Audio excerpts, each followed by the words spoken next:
Esto es lo que vamos a ver el día de hoy, que también fue compartido con ustedes, de los temarios de lo que se iba a platicar. Básicamente, antes de empezar con la metodología, vamos a explicar algunos conceptos generales relacionados con el tema para que estemos más o menos todos homogenizados. Lo vamos a ver brevemente porque después nos vamos a enfocar en este punto, que es toda la metodología de análisis de riesgos con Octave Allegro. La metodología está compuesta en 4 fases, en total 8 pasos. Se los menciono aquí. La fase 1, el establecimiento de controles, ahí solamente tenemos un paso, que es el establecimiento del criterio de las métricas del riesgo. Tenemos la fase 2 con 2 pasos, perfil de activos, aquí vamos a identificar los activos de información y los contenedores de esos activos. En la fase 3 vamos a empezar ya a identificar amenazas, vamos a ir conociendo cuáles son las áreas de preocupación transformadas después en escenarios de amenaza.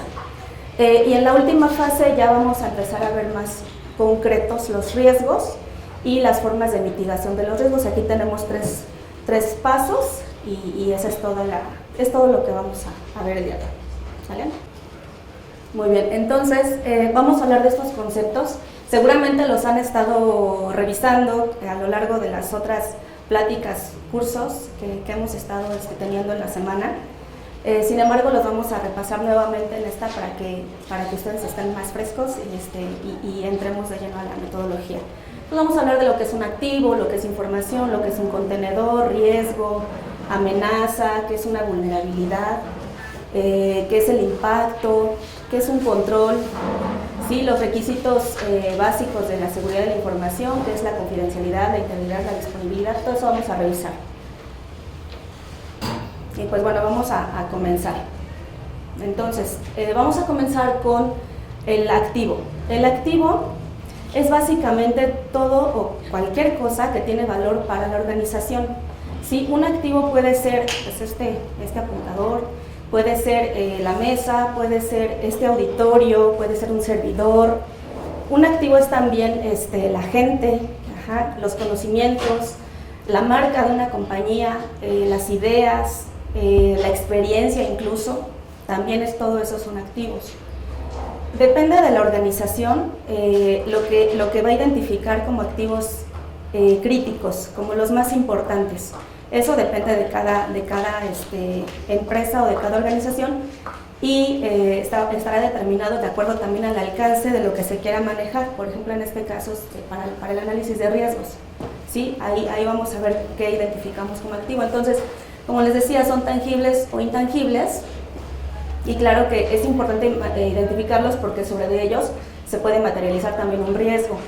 Habíamos dicho, ¿no? El software, la información, el hardware, la infraestructura de redes, todo eso son activos, ¿sí? Muy bien. Información. Bueno, la información es uno de los activos ahora ya pues, más importantes en cualquier organización. Sí, en eso nos vamos a estar enfocando en esta presentación. El activo por definición es un activo esencial para el negocio de una organización y necesita estar protegida adecuadamente. La información se puede presentar también en varias formas y estados. Sí, las formas pueden ser de forma digital o en forma física. La forma digital pues son todos los archivos electrónicos, ¿no? Que conocemos y en forma física pues pueden ser los documentos, los manuales, oficios, pero también la información no representada, como les decía, las ideas, el conocimiento, la experiencia. Los estados pues bueno, porque puede ser almacenada, procesada o transmitida de diferentes formas también, en forma electrónica, incluso en forma verbal, ¿sí? También estamos haciendo intercambio de información o a través de mensajes escritos o impresos, ¿sí? Muy bien, ahora, ¿qué es un contenedor? Un contenedor básicamente es la ubicación donde la información o el activo es almacenado, procesado o transportado, ¿sí? Para efectos muy prácticos se dice que es el lugar donde vive la información. Ajá. Si ustedes se preguntan cuál es el contenedor de esta información, tienen que preguntarse de una forma muy coloquial y fácil, es ¿dónde vive esta información? Ah, vive en una base de datos, o esta base de datos ¿dónde vive? Vive en un servidor. Ajá, este servidor ¿dónde vive? Vive en un centro de datos. Así van identificando fácilmente cuál es el contenedor de esa información. Y tenemos tres tipos de contenedores. Tenemos los contenedores técnicos, que son, como lo hemos revisado, pues hardware, las aplicaciones, los servidores, las redes. Los físicos como tal, pues como les decía, los documentos, los manuales, los archiveros, y los humanos, que es el personal de la organización, ¿sí? También hay contenedores humanos. ¿Qué puede tener un contenedor humano? Información, ¿no? Ideas, experiencia, se puede saber perfectamente los procedimientos para levantar un servicio, por dónde darle la vuelta para que lo levanten más rápido, o sea, tiene toda esa información que al final es un activo, ¿sí? Entonces también es por eso que los contenedores son humanos. ¿Y por qué es importante conocer los contenedores? Es muy importante porque como allí vive la información y además va a vivir la información que para nosotros es muy relevante, los contenedores son susceptibles de ser atacados, ¿sí? Para llegar a la información o al activo, van a querer llegar primero al contenedor, ¿sí? Entonces, si los tenemos identificados y posteriormente vemos que los tenemos que proteger, vamos a estar previniendo cualquier situación de riesgo, ¿sale? Pero bueno, esto es hasta aquí con los contenedores. Bueno, pero para todo esto, ¿qué es seguridad de la información? Para efectos muy prácticos y de estándar, es preservar los tres principios de la seguridad, que es la confidencialidad, la integridad y la disponibilidad de la información. Eso es así muy concretamente la seguridad de la información, pero bueno, también sabemos que se compone la seguridad de metodologías, de estrategias, de normas, de estándares, de técnicas, de herramientas, ¿sí? Incluso de estructuras organizacionales encaminadas pues, a proteger la información, como lo habíamos visto, en sus diferentes formas y estados. ¿Sí? ¿Vamos bien? Todo hasta aquí es como muy tranquilo, ¿no? Ya creo que lo han estado revisando en las anteriores también. Entonces vamos a revisar ahora qué es la confidencialidad. Bueno, estas tres son las tres características o propiedades de la información que se conocen de base, ¿no? O sea, todas son propiedades de la información. Y estos son los principios básicos de la seguridad. Entonces, la confidencialidad es la propiedad de la información para ser accesible únicamente por las entidades que tengan, digamos, los permisos o los privilegios para observar esa información. No cualquiera puede tener acceso a algún documento, a alguna página, a cierta información, y eso se le conoce como confidencialidad. La integridad es la propiedad de la información para mantener su exactitud y completitud. Es decir, aquí es importante ver que la información, por ejemplo, para efectos técnicos, un ejemplo técnico es los paquetes TCP, ¿no? Si no llegan todos los paquetes TCP, pues tenemos un problema de integridad. Si le estamos quitando información por accidente a un archivo, cuando no está permitido, también ya estamos teniendo problemas de completitud. Entonces, cuando tenemos estas situaciones, estamos faltando en el principio de integridad. Tenemos otro que es el de disponibilidad. Esta es la propiedad de la información para ser accesible y utilizable cuando una entidad con los privilegios también adecuados así lo requiera. Y esto no necesariamente significa un 7x24. ¿Sí? La información puede ser disponible, como dice aquí, cuando se requiera, ¿sí? Pero si cuando se requiere no está lista, entonces hay un problema con la disponibilidad. ¿Sí? ¿Vamos bien hasta aquí? Bueno, entonces, ¿qué es una vulnerabilidad? La vulnerabilidad está asociada con la debilidad. Esto es es una debilidad en cualquier instancia, en cualquier activo, que puede ser porque no tenga controles o porque los controles estén mal implementados.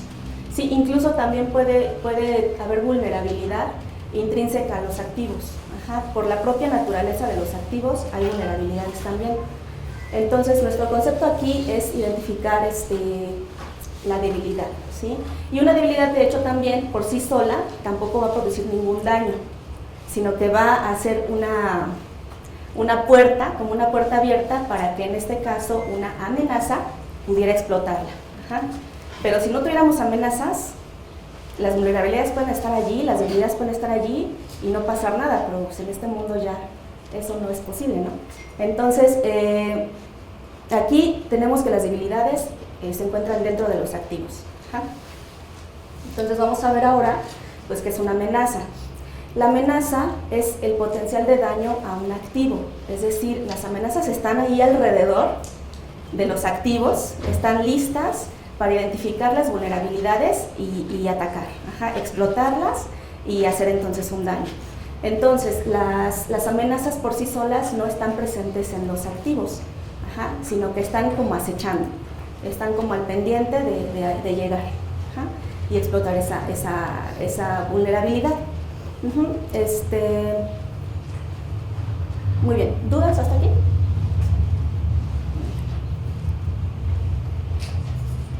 Bueno, el impacto, entonces, ya tenemos una vulnerabilidad, que es una debilidad, y una amenaza que puede explotar esa vulnerabilidad, y entonces, ¿qué pasa? Pues podemos tener un impacto, ¿no?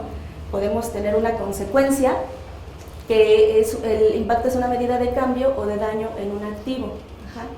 En cuanto hay una situación que transforma el activo, pues ya está afectando a ese activo y por consecuente puede estar afectando a los objetivos de la organización, el cumplimiento de esos objetivos. Entonces, ¿cómo vamos a identificar el impacto? Una de las formas más fáciles es por medio del valor del activo. En cuanto más valioso sea ese activo, más costoso también es el impacto. Y claro, también aquí los valores y los costos no están dados solamente en efectos monetarios, ¿no? También pueden ser en cuestiones como reputación, en el tiempo que les va a tomar recuperarse, en la oportunidad que tenían con ese activo. Y bueno, ya lo había mencionado, entre mayor sea el valor del activo, pues mayor también será el impacto, ¿no? Aquí nuestro concepto clave para recordar el impacto es el daño. Y bueno, pues en seguridad de la información también eso es importante, los impactos siempre se van a considerar en función de la integridad, confidencialidad y disponibilidad, y van a tener una connotación negativa, ¿sí? Los impactos por sí solos pueden ser también incluso positivos. Podemos tener no sé, pues por ejemplo, un aumento en el valor del peso o algo así, que sería como un impacto positivo. Pero aquí en el sentido de la seguridad, los impactos tienen esta connotación negativa, ¿sí? Y bueno, vamos a ver ahora riesgo.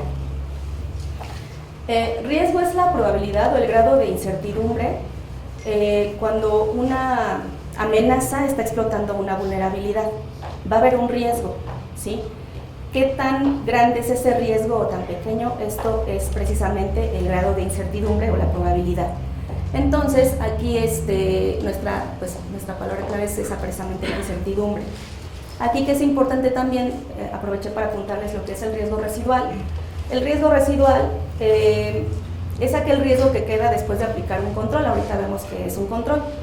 Pero si tenemos un riesgo, le aplicamos un control, entonces le restamos, digamos, impacto a ese riesgo, lo que nos queda es un riesgo residual, ¿sí?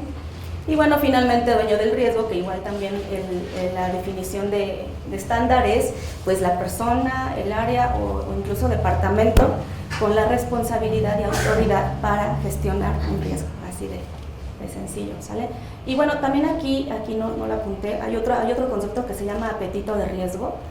El apetito de riesgo es el nivel del riesgo que la organización está dispuesta a aceptar. Es decir, ya incluso tengo un residual, pero puede ser que ese residual ya esté de acuerdo con el apetito de riesgo de la organización y entonces estamos tranquilos, llegamos a ese nivel y lo aceptamos sin problema. Puede ser que nuestro riesgo residual siga estando por encima del apetito de riesgo de la organización, entonces tenemos que trabajar todavía más para bajar ese riesgo a un nivel en el que ya sea aceptado por la organización. ¿Vale? Y bueno, control, ¿no? Que lo acabamos de mencionar. ¿Qué es un control? Pues es un mecanismo que nos va a permitir alcanzar los objetivos organizacionales de la organización. Permite que los incidentes, permite prevenir incidentes, pero también permite disminuirlos una vez que han ocurrido para las siguientes ocasiones, ¿no? Es decir, podemos tener aquí con los controles una situación de detección o prevención, pero también de corrección. Ajá. O de respuesta. Entonces, ¿qué son los controles? Los controles son políticas, es el letrero en el auditorio que dice no entrar con alimentos, es el circuito cerrado, es una puerta con llave, todos esos son controles, un sistema de, se me fue la palabra, llaves, electrónicas, más sofisticadas, reconocimiento facial, todos esos son controles y todos esos nos van a ayudar a que nuestro riesgo disminuya una vez que lo implementamos, ¿vale?